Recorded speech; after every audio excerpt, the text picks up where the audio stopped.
نحمده ونصلي على رسوله الكريم.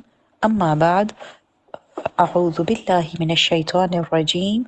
بسم الله الرحمن الرحيم. رب اشرح لي صدري ويسر لي أمري واحلل عقدة من لساني يفقه قولي. السلام علیکم ورحمة الله وبرکاته. اول با پرونی سبقنا یو څو خبرې سمری وکړو. الله تعالی حمد و ثنا دراصل د الله د نعمتونو باندې شکر ادا کول دي. الله قریب و مجیب دی او الله غفور رحیم هم دی. الله مونږ له بشمار نعمتونه راکړي او مونږ د هغې لږم احساس کولو بغیر، لږم تعریف او شکر کولو بغیر فوراً بیا سبل شي غوښتل شروع کو. دا الله اډو ذکر نه کو، او که الله ذکر کوم نو په شمار کو. ما سل تسبیح ویلې، ما زر تسبیح ویلې، حالانکه الله بشماره مونږ لرا کوي. وَإِذَا سَأَلَكَ عِبَادِي عَنِّي فَإِنِّي قَرِيبٌ أُجِيبُ دَعْوَةَ الدَّاعِ إِذَا دَعَانِ فَلْيَسْتَجِيبُوا لِي وَلْيُؤْمِنُوا بِي لَعَلَّهُمْ يَرْشُدُونَ. او کله چې زما بندگان ستانه زما باره کې تپوسو کی نو زه نږدې یم، زه قبلوم د بلونکي دعا کله چې هغه زمانه وغواړي. نو پکار دی چې هغوی زما حکم ومني او په ما ایمان راوړي د پاره د دې چې هدایت بیا مومي.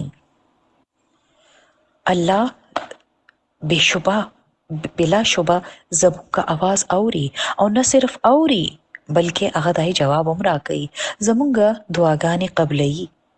او ځکه دې دپاره پکار دی چې مونږ الله نه غواړو، دعاګانې غواړو. دعا افضل ترین عبادت هم دی. تاسو ته پته ده چې دعا کې چې کوم وخت استعمال شي کنه هغه هم په عبادت کې شمار کیږي. یعنی مونږ ټول وخت لګیایو الله نه شیزونه غواړو او مونږ خپل مطلب د پاره لګیایو دعا کوو، خو هغه عبادت ثواب لري. نو که مونږ غواړو چې زموږ دعاګانې دې قبول شي نو هغې دپاره مونږ ته هم د الله تعالی احکامات قبلول پکار دي، د هغه خبرې منل پکار دي، په الله ایمان ساتل پکار دي، په هغه توکل کول پکار دي، او په الله باندې څنګه اعتماد کول پکار دی چې هغه به چرې زموږ دعاګانې ضایع کوي نه، بلکې به هغه هغې ته قبولیت شرف عطا کوي. دا د هغه وعده ده او هغه د خپل وعدو خلاف نه کوي. او داسې انسان صحیح لاره عمومي او د ژوند مشکلات هم آسان شي. فاستغفروه ثم توبوا الیه ان ربی قریب مجیب. نو تاسو هغه نه بخنه غواړئ، بیا هغه ته توبه وکئ، بېشکه زما رب نږدې دی، قبلونکی دی. او که مونږ غواړو چې زموږ دعاګانې قبول شي نو هغې دپاره مونږ ته څه کول دي؟ د دعا په قبولیت لاره کې چې کوم رکاوټونه دي هغه لرې کول دي. او رکاوټ څه دی؟ زموږ ګناهونه. نو مونږ ته د خپل دعاګانو د قبولیت په لاره کې چې کوم ګناهونه ودرېږي لکه د دیوال، هغه ګناهونه پرېښودل دي، توبه کول دي او ګناهونه دوباره نه دي دهراول. د هغې بخشش دپاره د الله نه دعا کول دي. فاستغفروه ثم توبوا الیه ان ربی قریب مجیب. نو لرې خو نه دی که نه، الله نږدې دی، خو مونږ ته هم څه کول دي که نه. نو د دعاونو قبولیت دپاره د دعا نه اول څه کول دي؟ مونږ اول سبق کې ویلو چې تسبیح کول دي او درود شریف هم ویل دي. نو نن به مونږ درود شریف په باره کې څه خبرې کوو.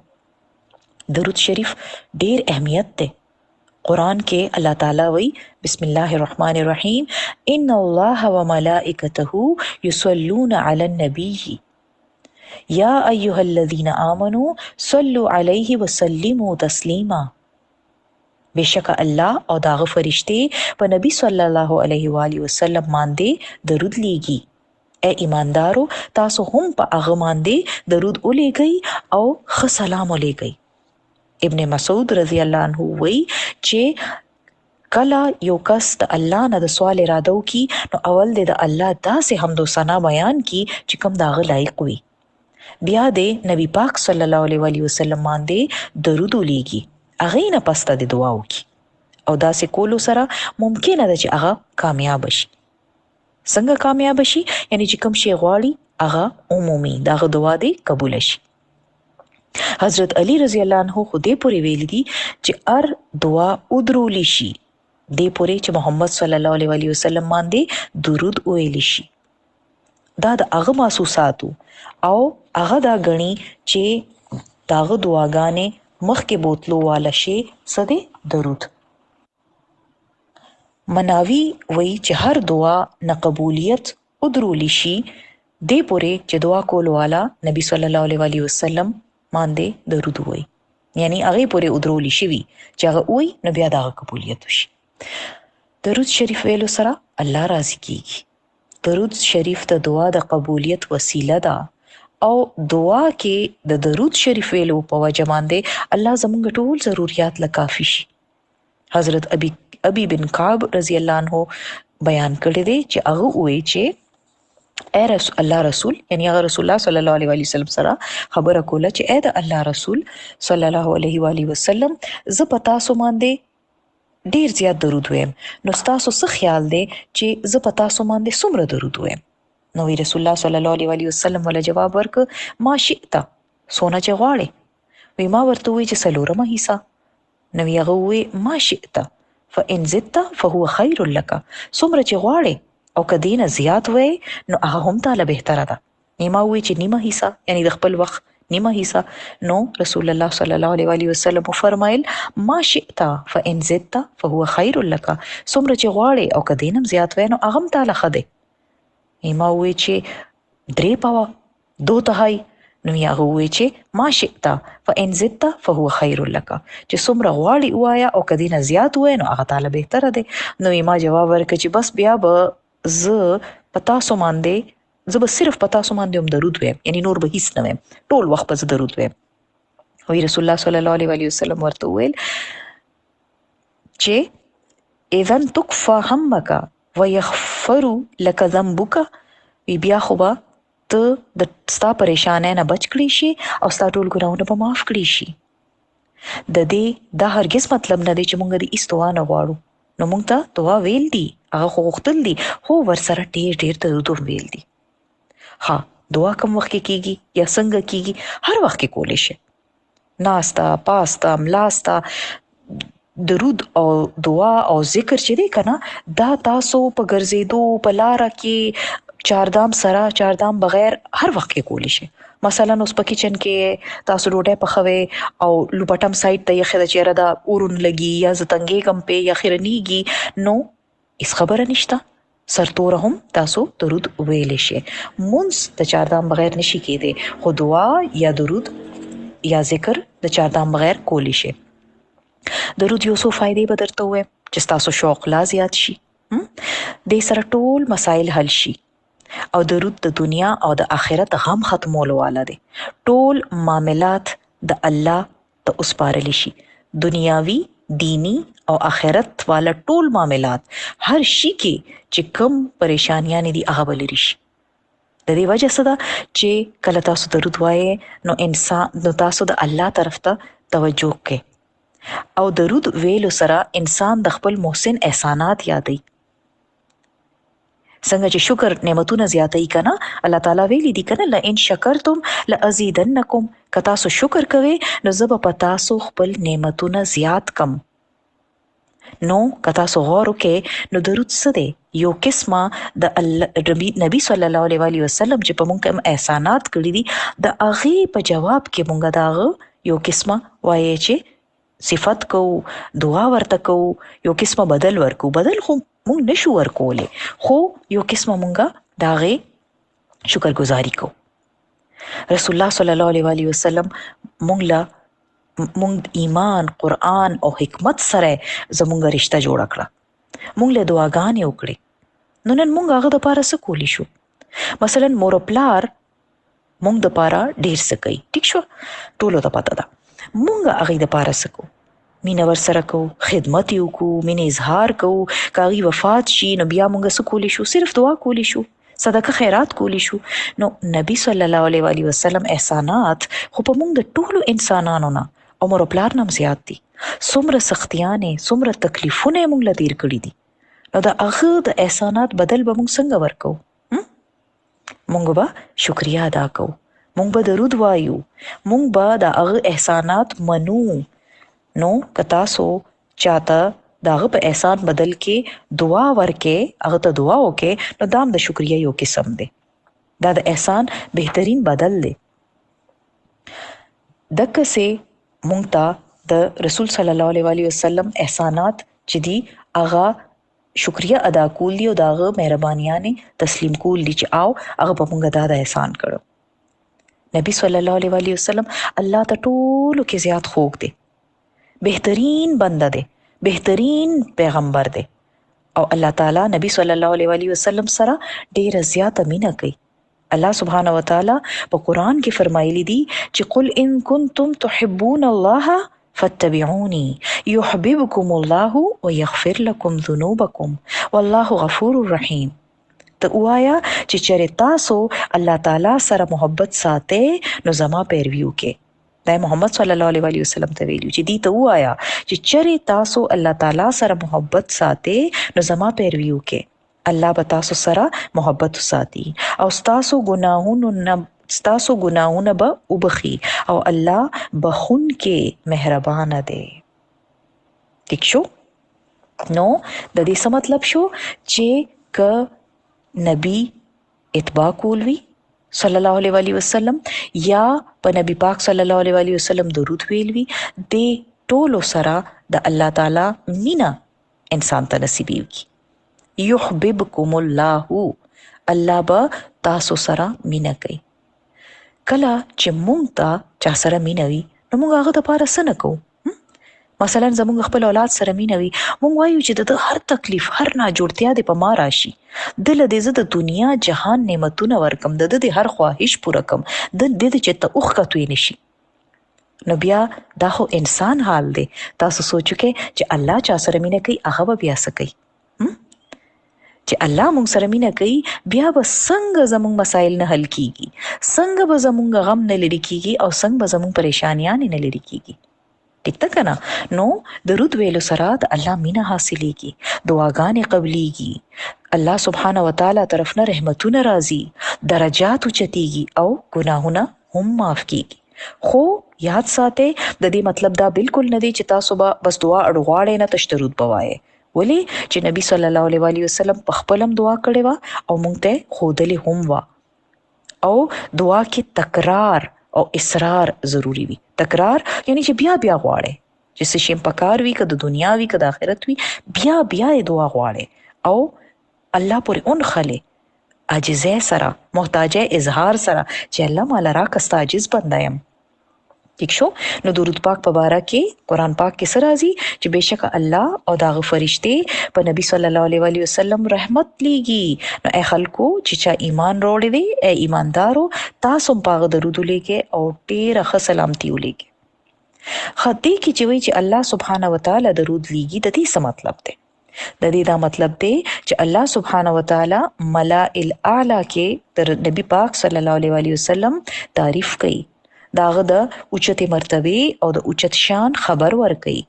پر رسول الله صلی الله علیه وسلم رحمتونه او برکتونه نازل کوي او فرشته هم په درود لیږي. ها د فرشتو درود په بیا سوي اغي رسول الله صلی الله علیه وسلم د پاره بخنه او اوچته مرتبه دعا کوي. فرشته نبی صلی الله علیه وسلم د پاره خاص دعاګانې کوي. نو که الله او فرشته پر رسول الله صلی الله علیه وسلم درود لیږي نو بیا اهل ایمان ته څه کول پکار دي؟ مونږ ته څه کول پکار دي؟ ښه ډېر درود ویل دي مونږ ته. رسول الله صلی الله علیه وسلم ته تحفه لیږل دي ته درود. قرطبي وایي چې د دې آیت په ذریعه باندې الله تعالی خپل رسول ته دغه په ژوند کې او نبی پاک صلی الله علیه وسلم د وفات نه پس ته هم هغه ته شرف او مرتبه بخښلې ده. داغه شان، داغه مقام، داغه مرتبه بیان کړی ده چې ایمان والا داغه په مرتبه پوه شي. نو ملائ اعلی ستوي اسمانونو کې خاص مجالس وي د مقرب فرشتو، پاغي کې د رسول الله صلی الله علیه وسلم تعریف کوي. الله سوچو کې زموږ تعریف که څوک اسې په تیرېدو کې مو کی په موږ د خوشاله بل حل شي، موږ خیالي چې زه خو لوی شی شوم ګوره زما ډیر صفتو شو څلورو کسانو زموږ صفتو کو نو بس بیا مونږه څلور میاشتې هغه ایرو نه او دا د الله تعالی خاص مجالس دي په دې کې فرشتو ته حکم ورکړی شوی چې آدم علی السلام ته سجده وکړي دې مجالس ته ملای اعلی وي ملا چې دی کنه هغه سردار ته وي او اعلی اوچت ته وي نو دا د فرشتو ټولو کې اوچت کلاس دی الیټ کلاس چې ورته موږ وایو نو د دې مقرب فرشتو مخکې الله سبحانه وتعالى د نبی پاک صلی الله علیه وسلم تعریف کوي لکه سوچو کې په دې باندې تصور وکړه دا چې فرشتو کوم کټیګریز وي درجی وي اسه خو ټول پاک دي ټول د ګنا نه معصوم دي ټول اعلی مخلوق دي خو بیا هم دې کې یو ډیر اوچت مرتبه د مقرب فرشتو ده دای په مجلس کې د رسول الله صلی الله علیه وسلم صفت کیږي دین تاسو داغه د مقام اندازو کې او بیا سوچو کې چې مونږ څومره تعریف کوو د رسول الله صلی الله علیه وسلم مونږ څومره درود لیږو پاغه او مونږ حدیث ته څومره اهمیت ورکو په دې ضرور سوچو کې صلات چې د دې معنی دي رحمت ذکر خیر دعا استغفار او الله طرف نه داغه د رسول صلی الله علیه وسلم تعریف یعنی الله د طرف نه صلات لګلو مطلب څه دی چې الله محمد صلی الله علیه وسلم نه رضا دی او الله محمد صلی الله علیه وسلم باندې درود یعنی رحمت لګي ابن القیم وی چې نبی صلی الله علیه وسلم باندې د الله صلات لګلو نه معنا دا ده چې الله سبحانه وتعالى خپل رسول صلی الله علیه وسلم تعریف کوي او د هغه خیال ساتي داغه حفاظت کوي او داغه شرف ظاهري او داغه فضیلت او حرمت ثابتي ٹھیک شو او د فرشتو د صلات لګلو څه مطلب دی چې اغي رسول الله صلی الله علیه وسلم له دعا کوي یا دام کې دی شي چې اغي الله سره یوځای شي او رسول الله صلی الله علیه وسلم تعریف کوي نو دا ټول د درود معنی دي د درود په فارسی کې وي عربی کې ورته درود نه وي صلات ورته وي ٹھیک شو او پای کې دا ټول معنی راشي امت ته پارا سو حکم دی مونږه امت یو کنه مونږ له دا حکم دی چې مونږ دیم دعا وکړو رسول الله صلی الله علیه وسلم لا او د نبی پاک صلی الله علیه و آله وسلم د حکم تعظیم وکړو داغه حکم د پټول جهان والو په حکم باندې برو غنو اغلب په فوقیت ورکو اگر چې مونږ ته ټولو کې زیات حق ته مور پلار خې خودلې شوی دی ټولو کې غټه درجه دا غي دا چې دا غي خبره منل فرض دي خو کله مور پلار په مقابله کې د نبی پاک صلی الله علیه وسلم خبره راشي نو بیا با وخت څه کوي د نبی پاک خبرې له فوقیت ورکوي اغه له ترجیح ورکوي هغه کس مؤمن کې دی نشي چې چاته نبی صلی الله علیه وسلم د خپل مور پلار خپل اولاد او د ټولو انسانانو نه زیات خوږ نشي دا د ایمان معیار دی نو چې مستند حدیث مخه تراشي نو موږ ته فورن سکول پکار دي پاره ایمان روړل دی پای عمل کول دي اوس ریسرچ موږ ته سوي ساينس په وی چې شات مخره دا ډیر خوږ دی صحت لخنه دی حالانکه قران وی چې شات کې غبین کې شفا ده نبی صلی الله علیه وسلم یو ځل یو کس ته نصیحت کړو هغه وی چې ماته د ګېډې څه تکلیف دی نو ورته وی چې شات اخره هغه وخوړل بیا راغی وی زما خو طبیعت نور خراب شو نو هغه ورته وی چې نه ستا ګېډه دروغ ویلی شي او قران خبره دروغ نشي کېده نو ته بیا اخره چې هغه بیا وخوړه هغه بیا ټیک شو نو که زمونږ یقین دی دا چې شات خالص دی نو بیا پدې کې شفا مشته ولی چې کوم خبره قران او رسول الله صلی الله علیه وسلم او کی هغه کې بیا شک اډشتنه نو د کولو کار بیا څه شو زمونږه قران او سنت بارکه شک د زړه وستل دي ایمان کې خلل چولو والا شي خبر یې سي دو شیزونه دي شبهات او شهوات شبهات یعنی شک چې زمونږ په شي کې شک شي او شهوات یعنی خواهشات چې کوم زمونږه زړه وای نو هغه شیزونه مونږ کول شروع کړو دي چې زمونږ ایمان کې خلل راځي او د دې نقصان څه دی زمونږ یقین کمزوري شي مونږ کمزوري شو او مونږ خپل خوخه کارونه شروع کو بجای د دې چې د الله د رضا کارونه کو نو ابن القیم وی چې زمونږه پر رسول الله صلی الله علیه وسلم باندې صلات لګل دادی چې مونږ د الله نه مطالبه کوو چې اے الله زمونږ د نبی نورم زیات صفاتو کا او د هغه فضیلت او شرف ظاهر کې او د هغه تکریم عزت او هغه د پاره خپل قربت اظهار وکړي یعنی چې اے الله هغه نور زیات ځان ته خو کوله نور زیات عزت ورکا او یا الله داغه درجه نوري مچته کا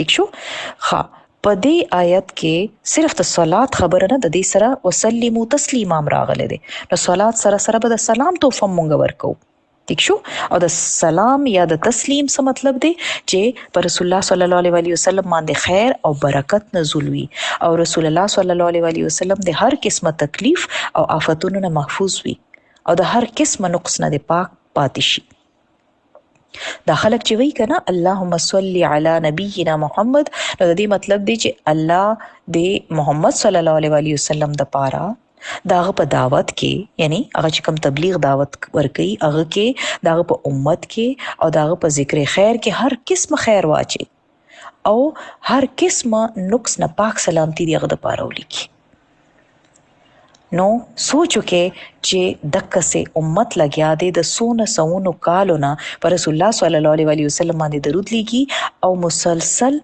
د هغه مقام اوچتيږي دا د نبی صلی الله علیه وسلم د مهنت څومره خسته شکل کې سلا الله ولا ور کوي 22-23 مختصر عرصه داغه د نبوت خو الله تعالی لګیا دی د سونو کالونه او مخکم ان شاء الله الله تعالی په دنیا کې دا غنو موجتي او چتواله ول ورکي او موږ ټول ته وي تاسو ټول ته وي چې هغه لپاره دعا وکړي نو درود بیا څه شي شو چې نبی صلی الله علیه وسلم لا دعا دا چې کم قبليږي کم نه چې دا درجات او چتيږي او بیا تاسو سوچو کې چې څوک د رسول صلی الله علیه وسلم میشن مخ کې بوزي الله به دا هغه سونه قدر کوي څوک چې اخلاص سره په دې لار باندې روان شي او د رسول الله صلی الله علیه وسلم پیروي وکي نو الله به دغه سپری دي دغه قدردانی بنه کوي دې ته سوچو کې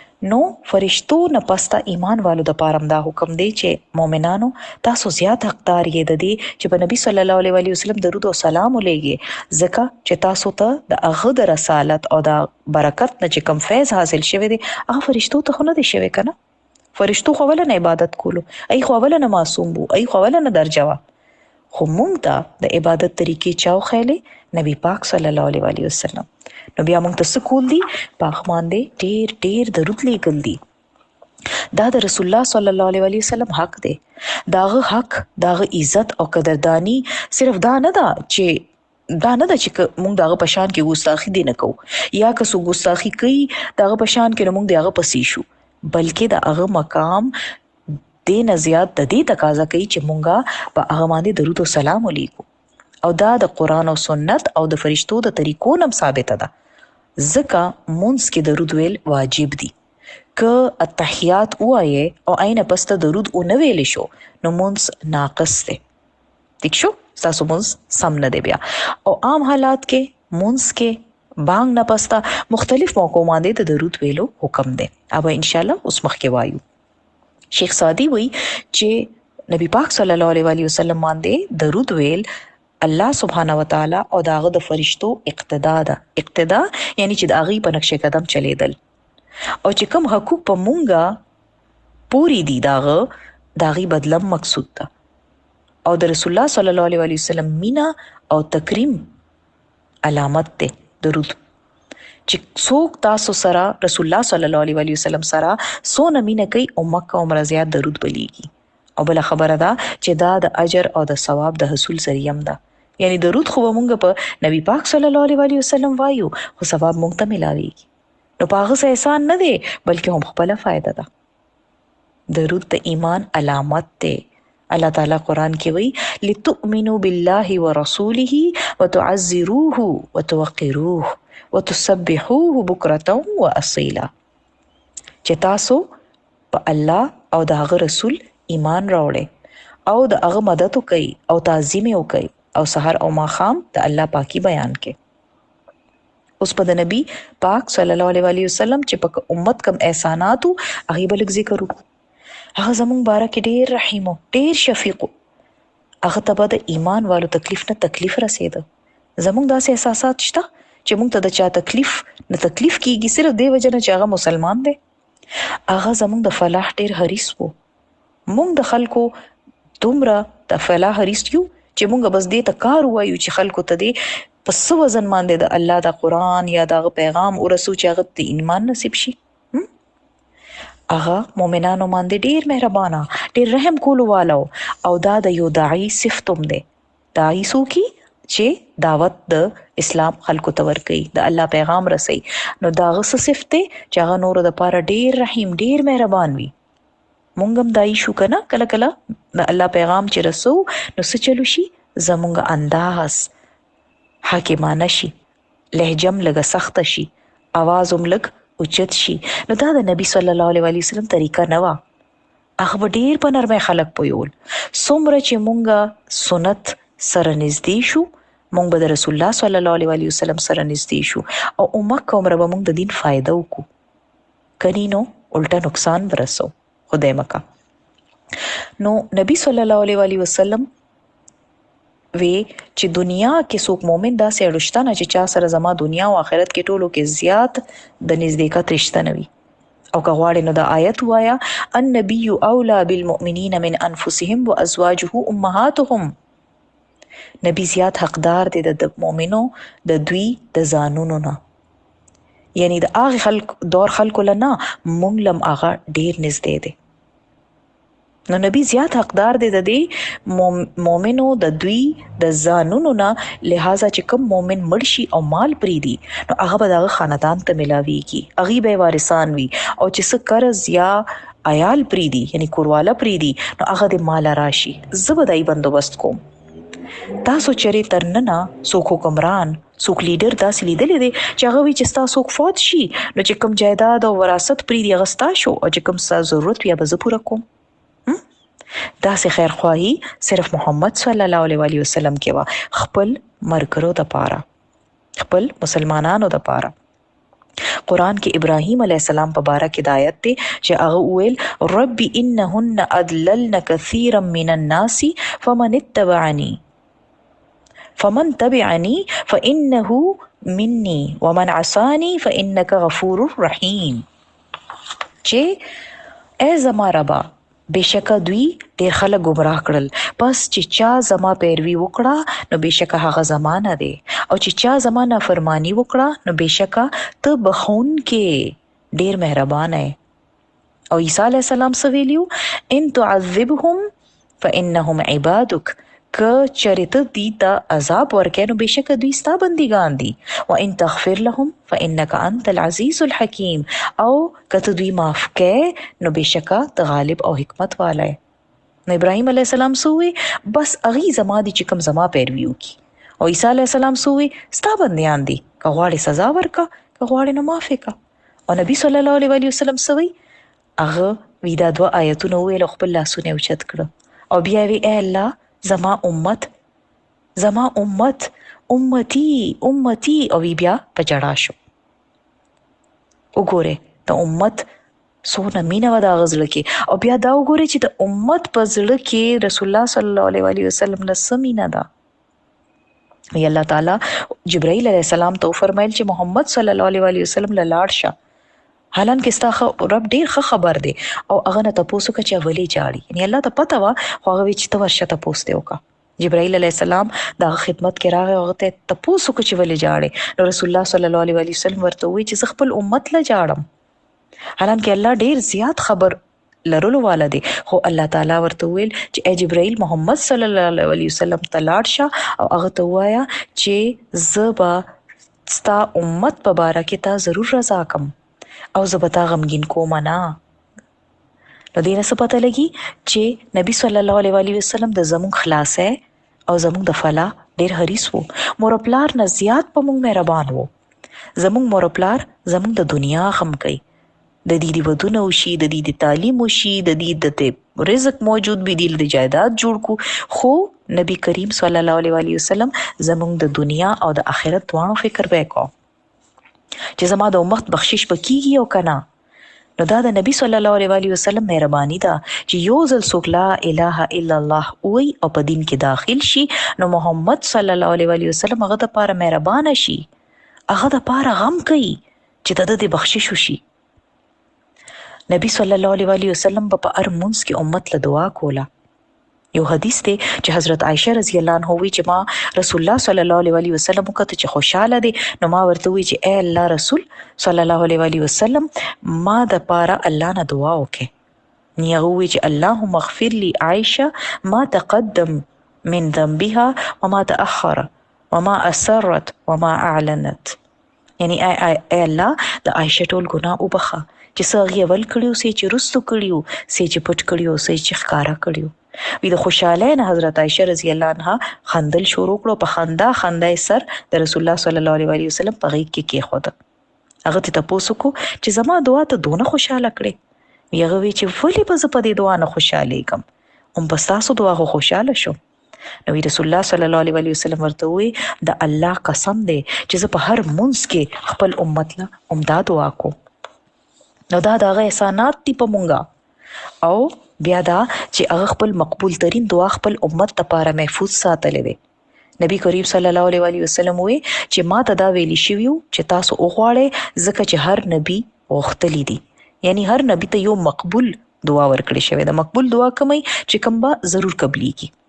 ٹھیک شو؟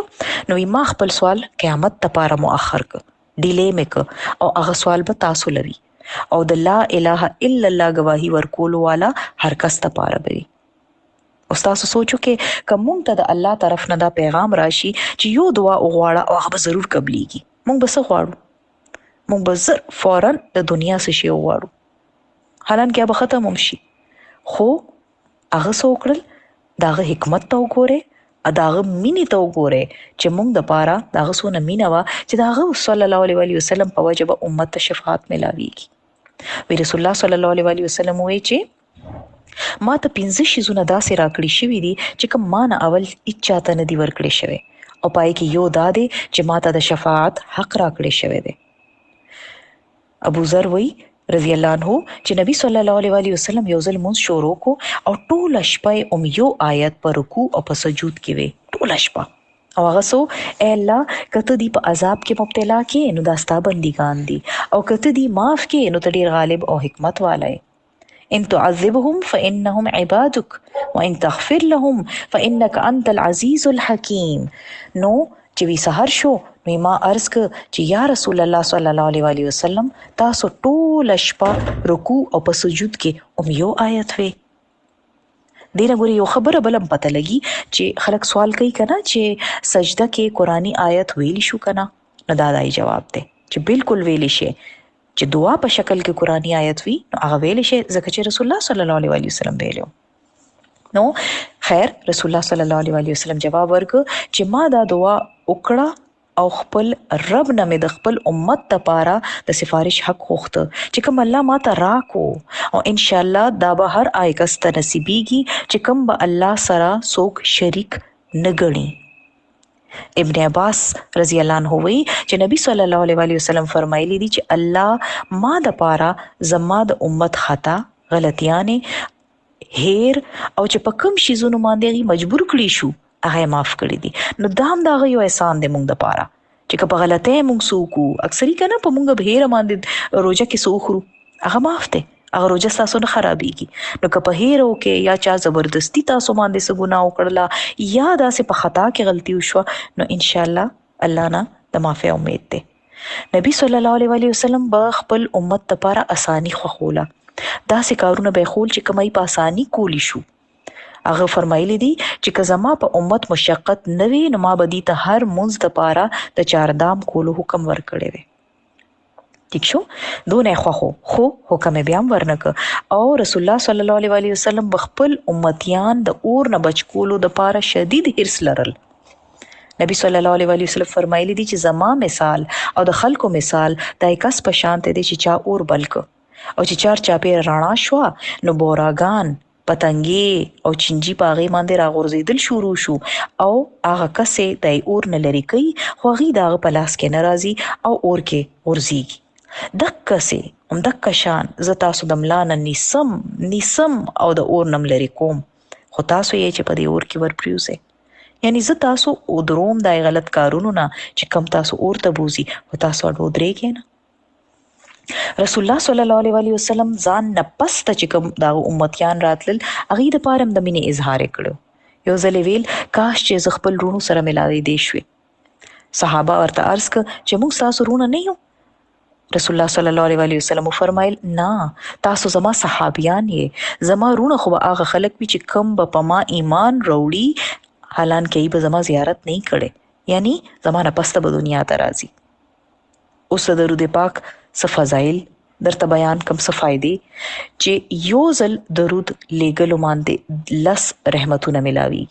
دا صحیح مسلم کې حدیث ده.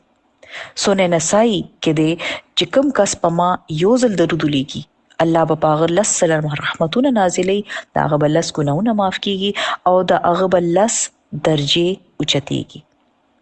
یو بل حدیث مطابق چې رسول الله صلی الله علیه وسلم ویلو چې زما امت کې چې څوک پما اخلاص سره خلوص سره د زړه نه یو ظلم درود وي الله به داغه په وجه پاغه لس رحمتونه لیکي، داغه 10 درجه به اوچتي کی او هغه د پاره ولس نیکیانی ولیکي او لس ګناونه به معاف کی.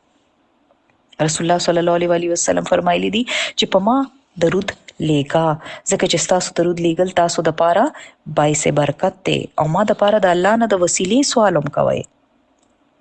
نو درود پاک سره د انسان په کم کم شیز کې برکت راځي، ذات کې، مال کې، عمل کې او په عمر کې. امام ابن القیم نبی پاک صلی الله علیه وسلم باندې درود لیکلو په باره کې وایي چې دا د درود ویلو والا د خپل ذات لپاره، د عمل لپاره او د عمر کې د برکت سبب دی او دا د هغه د مصلحتونو او د ضرورتونو اسباب کې دی، یعنی تیر سره د هغه مصلحتونو او ضرورتونو پوره کیږي.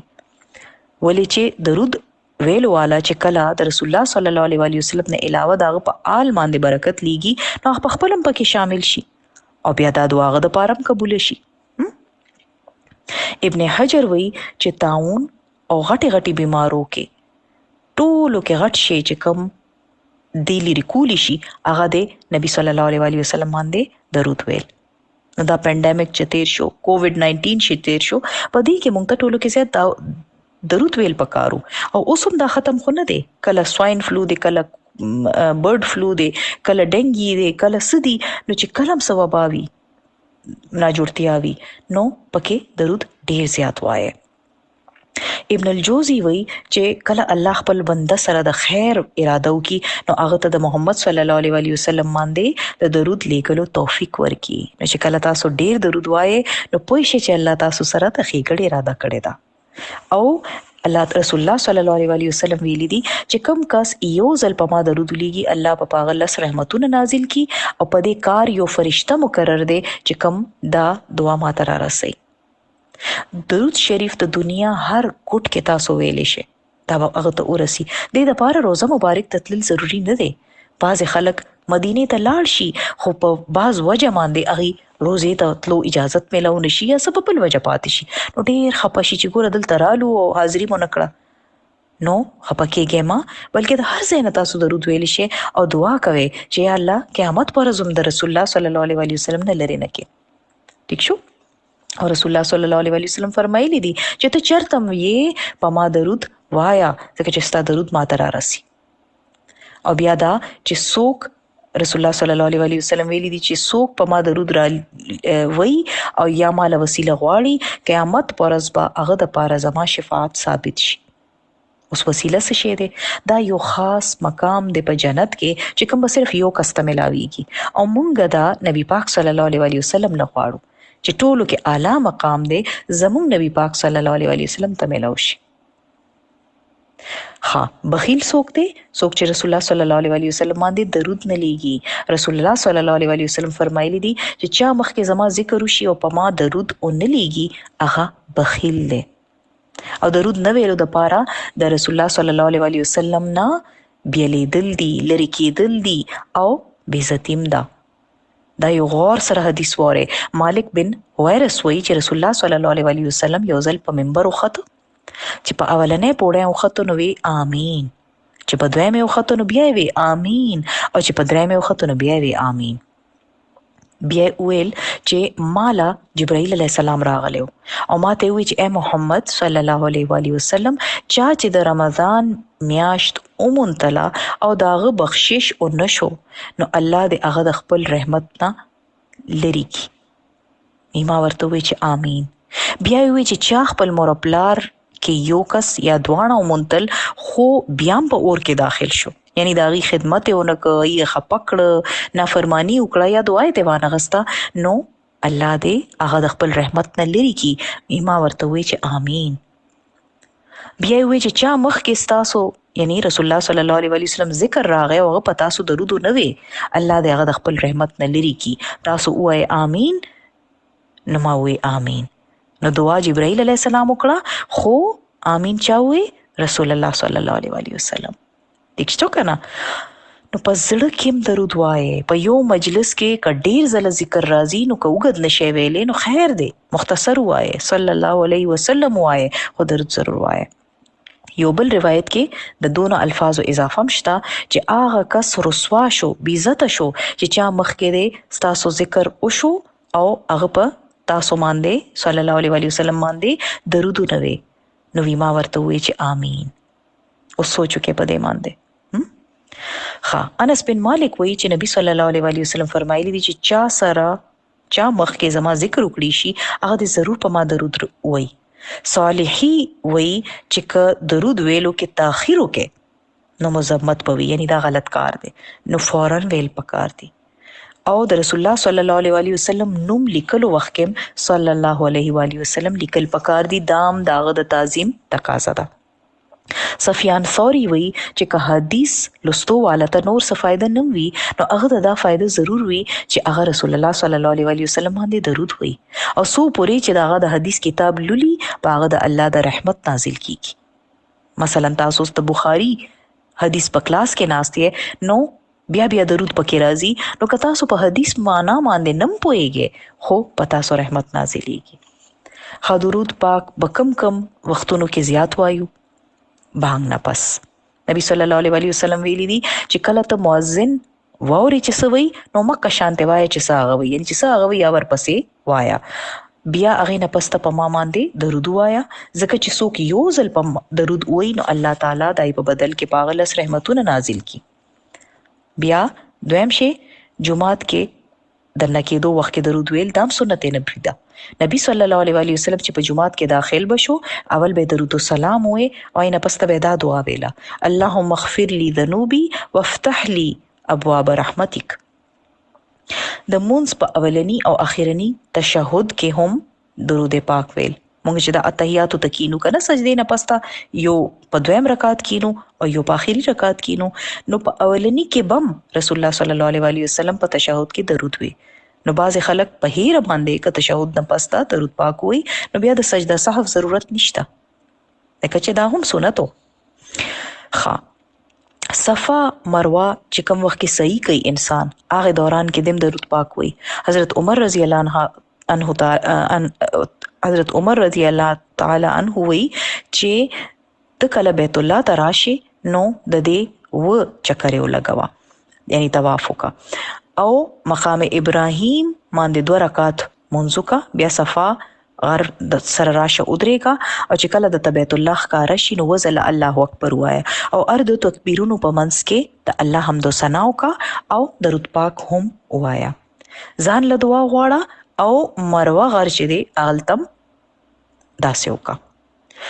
بیا بل اهم موقع ده جمعې ورځ او جمعې شپه. نبی صلی الله علیه وسلم فرمایلی دي جمعې پر ورځ او شپه کثرت سره په ما درود لیکي او چې کوم کس یو ځل درود وی الله په هغه لس رحمتونه نازل کی.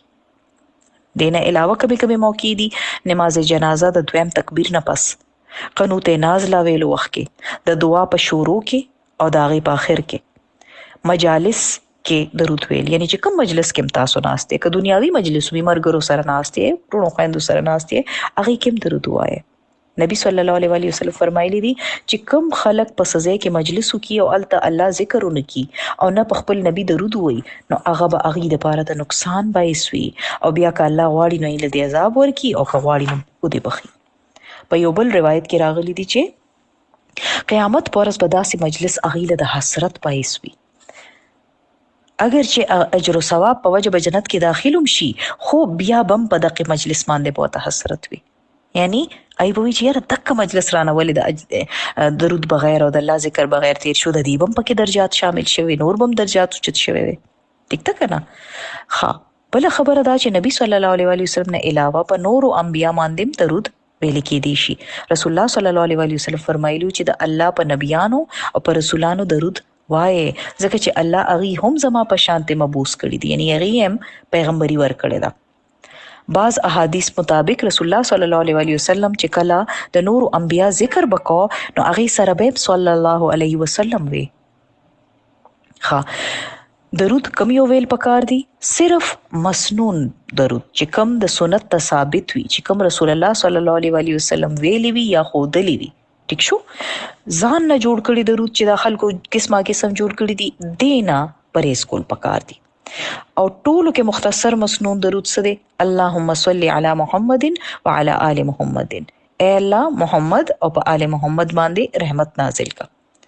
دویم څه دی؟ اللهم صل علی محمد النبی الأمی وعلى آل محمد.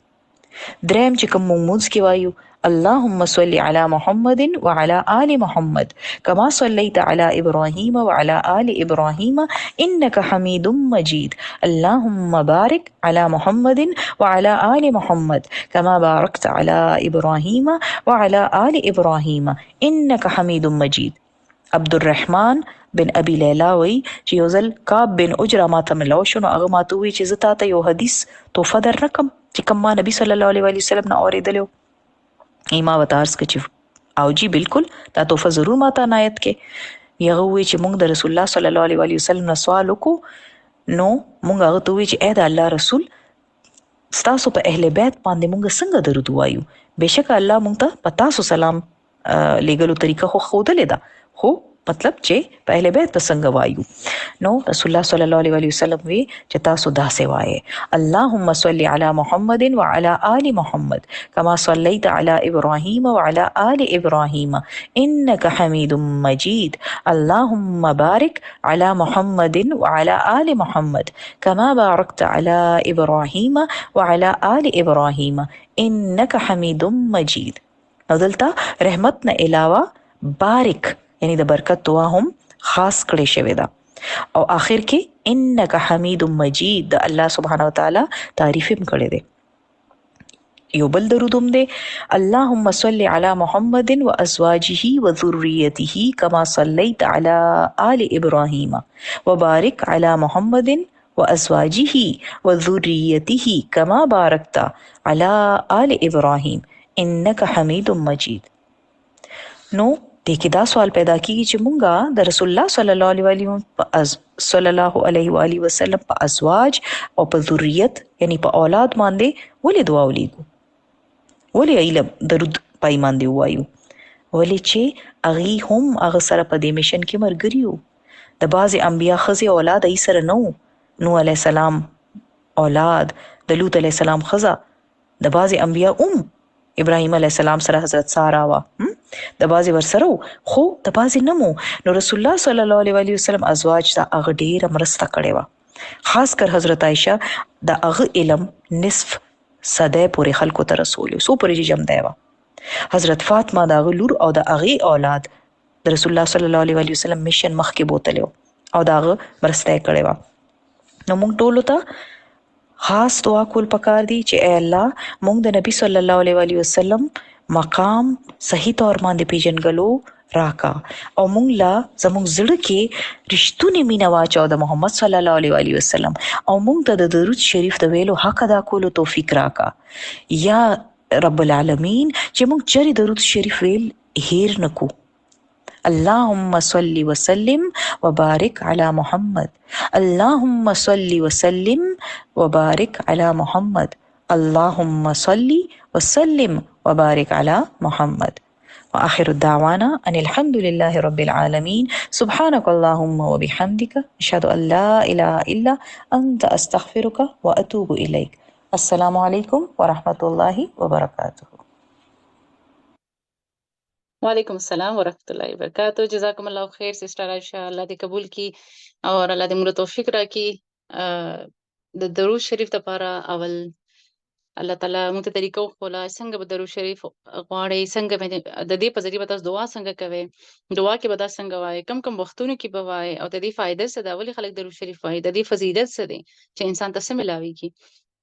یو لږ شان دې به تاسو ته بیا مختصر ووایم چې د دعا نه مخکې درود شریف ویل څه فایده ده، یا الله تعالی موږ ته ولې داسې فرمایي. ځکه چې الله تعالی فرمایي تاسو دعا غواړئ نو دعا قبلېږي. زما د ملګري، زما د خلیل، زما د دوست، یعنې ډېر خوږ پیغمبر دی الله ته ټول خواږه دي، خو نبي صلی الله علیه وسلم چونکې ډېر خوږ او مقام مرتبې لحاظ سره، نو هغه لحاظ سره موږ ته هم پکار دی چې موږ نبي صلی الله علیه وسلم یادو، د هغې په ذریعه موږ دعا کوو انشاءالله، چونکې الله تعالی پخپله فرمایلي دي. نو الله تعالی داسې دعاګانې قبلوي. بل دا چې اول خو الله تعالی فرمایي بخشش وغواړئ، ځکه چې دعا قبلېدو لپاره بخشش ضروري دی. بیا درود شریف چې د دې سره مو ګناهونه کمیږي. او الله تعالی فرمایي که نه ان الله و ملائکته یصلون علی النبی، الله پخپله هم فرمایي، یعنې زه پخپله هم درود شریف لیږم اور فرشتې هم لیږي. دونه اعلی مخلوق اوچت ذات الله او بیا اعلی مخلوق چې دی، نو بیا الله تعالی فرمایي چې آمنو چې چا ایمان وروړو هغې هم ګورې درود شریف وایي. نو اوس چې الله تعالی پخپله وایي، فرشتې وایي، موږ واورېدل چې الله تعالی پخپله څنګه وایي. یعنې الله تعالی د نبي صلی الله علیه وسلم د اوچت مقام د مرتبې ذکر کوي آسماني مخلوق سره، یعنې دومره لوی مخلوق دی، دومره لوی ذات، د هغې په مخ کې د نبي صلی الله علیه وسلم د مقام د مرتبې تعریف کوي، یو قسم کې هغې باندې رحمتونه لیږي. دقسې فرشتې هم دعا کوي، فرشتې هم د نبي صلی الله علیه وسلم دپاره د هغې د آل دپاره دعا کوي، د رحمت او د مغفرت او آخرت کې بهترین مقام دپاره. نو بیا موږ له خو پکار دی چې موږ داسې رسول چې زموږ دپاره دومره قربانۍ ورکړي دي، دومره تکلیفونه یې برداشت کړي دي، صرف زموږ دپاره په ښکلي اخلاق، په صبر سره، استقامت سره دا دین موږ ته رارسولی دی. دا دین موږ ته هسې نه دی میلاو شوی، دا ډېر په ګرانه میلاو شوی دی. اصل کې دلته دا هم پته لګي چې الله تعالی څومره قدر کوي د خپل نبي، څومره تکلیفونو باوجود الله تعالی هغې له استقامت صبر ورکوه. بیا نن موږ ته الله تعالی فرمایي چې ګورې هغې یاد ساتئ، هېرې نه کړې، ګورې هغې تاسو ته ډېرې قربانۍ کړې دي. الحمدلله زموږ دپاره څومره اسانۍ سره دین راورسېدو. موږ ته نن اسان ښکاري، خو چې چا قربانۍ ورکړي دي هغې ته پته لګي. نو الله تعالی فرمایي که چېرې تاسو هم د دین کار کوئ، دا موږ ته نن په دې لیسن کې پته لګي، نو تاسو ته به هم زه به ستاسو هم قدر کوم. او قدر دپاره بیا دا یو اوچت کار چې درود شریف ورسره ویل انشاءالله د دین کار سره سره. بیا موږ دا هم اورېدل چې درود شریف څه فایدې دي، یا څونکې دې سره برکت راځي او دعاګانې قبلېږي، غمونه مصیبتونه ختمېږي. نبي صلی الله علیه وسلم یو حدیث مبارک چې په دې کې یو ځل درود شریف ویلو سره 10 رحمتونه راځي، 10 درجې اوچتېږي او 10 ګناهونه به معاف کېږي. 10 رحمتونه راځي، 10 ګناهونه معاف کېږي او 10 درجې اوچتېږي. نو دا د درود شریف برکت دی. یو ډېر شان درود شریف پر دومره فایدې الحمدلله. بیا دا موږ ولیدل چې نبي صلی الله علیه وسلم درود شریف ولې وایي چې دومره زموږ دپاره شفیق، مهربان او هر وخت به یې امت له دعاګانې کولې. قربانۍ هغه ټایم کې نبي صلی الله علیه وسلم زموږ دپاره ورکړي دي. زموږ دپاره نبي صلی الله علیه وسلم په موږ باندې 7 ځله سلامونه رالیږلي دي چې زما داسې امت وي چې هغه به ما نه ویني خو ما سره به محبت کوي. او الحمدلله الله دې زموږ له توفیق راکړي انشاءالله چې موږ هغه مینه وکړو چې د هغې حق ادا کړو انشاءالله. نور هم ډېرې فایدې الحمدلله استاذه سسټر عایشه بیان کړې. اور بیا دا هم دی چې څه وخت ویل دي، هغه وختونه اذان نه پس، یعنې بانګ چې کله ویل کېږي، مسجد کې داخلېدو وخت کې، یا صفا مروه په وخت کې، یعنې سهي چې کوم ټایم کېږي، بیت الله باندې چې اول نظر پرېوځي، جمعې په ورځ ډېر زیات، جمعې په شپه ډېر زیات، اور لمونځ جنازې لمونځ چې کوم کېږي هغې دویم تکبیر نه پس، قنوت نازله نه پس، اور دعاګانو کې اول او اخره کې. یعنې اول خو د الله ثنا کول موږ اورېدلي دي چې الله ثنا څنګه کول دي دعا کې، بیا یې نه په درود شریف، بیا اخر کې چې خپل حاجت انسان وغواړي بیا اخر کې بیا درود شریف انشاءالله. نو هر ځای کې درود شریف ویل هر حال کې ویلی شو، خو پکار دی چې موږ ادب سره، احترام سره، باوضو، چونکې صحابه کرام نه موږ ته پته لګي چې هغوی به ډېر زیات ادب کو، ډېر زیات. هغې به که یو حدیث هم واورېدو د هغې دپاره باقاعده به یې غسل کو، وضو به یې کو. مطلب هغه زمانه کې چې هغې سره څونه اوبه وي، څونه څه هغې لحاظ سره مطلب خپل کوشش به یې کو هغې. دا صرف د یو حدیث دپاره. نو وجه دا وه چې څوک قدر کړي که نه الله هغې له خپل نعمت ورکوي او هغې له بیا استقامت هم په هغې باندې ورکوي الحمدلله. نو الله دې زموږ نه هم قبول کړي، الله دې موږ نه هم توفیق راکړي انشاءالله چې موږ هم هغه مقام وپېژنو او د الله تعالی هغه توفیق موږ له راکړي او دا الله تعالی ورکوي. ځکه الله فرمایي ما نه غواړئ، هغه ورکولی شي، ځکه موږ ته به فرمایي که نه. نو الله تعالی ورکولو والا دی، هغه خفه کېږي نه په وختو باندې. موږ له پکار چې ډېر ډېر غواړو. جزاکم الله خیر. که څوک څه ویل غواړي درود شریف باره کې، د کلاس په باره کې څه مشکل لري څوک، نو ضرور ویلی شي. یا چې د خپل څوک مثلا زه تاسو یو خبره کوم چې درود شریف سره زما ډېر غټه مسله حل شي ډېر غټه چې کله زمونږ بزنس او زموږ هسبند چا سره هغه ختم شو لکه پسن نقصان سره ختم شو ډېر زیات نقصان شو مطلب ډېر غټ غم په مونږ باندې یو قسم کې چونکې زموږ والدونو غمونه نیم مده چونکې دا ډېر غټ لګېدو نو بهرحال ما د نت باندې کتل ما چې زه څنګه د خپل غم ختم کوم څنګه دلته خلک یوازې دلته به سکیم نه حوصله ورکول والا بیا په ما وکتل چې درود شریف ډېر زیاتې فائدې دي بس ما درود شریف شروع کړو تر څو چې ما چې تر څو مشکل حل نه دی راوته زه به دا نه پرېږدم ما تقریبا 3 ورځې بیا ورو 3 هفتې شوې بیا ورو سیوا کېدو الحمدلله هغه دومره غټ تکلیف زه تاسو نشم بیانولی هغه ډېر غټ مسله وه او الحمدلله هغه په کال کې دنه ختمه شوه او څنګه ختمه شوه عزت سره خوشحالۍ سره سکون سره او الټه د هغې دومره فایدې شوې الحمدلله چې زما یقین راغی چې واقعي درود شریف سره انسان دوام قبلېږي نو دا یقین خبره ده حوصلې خبره ده الحمدلله او الله تعالی دا ماته ښوول نه دا مصیبت چې راشي دا ځکه راځم چې انسان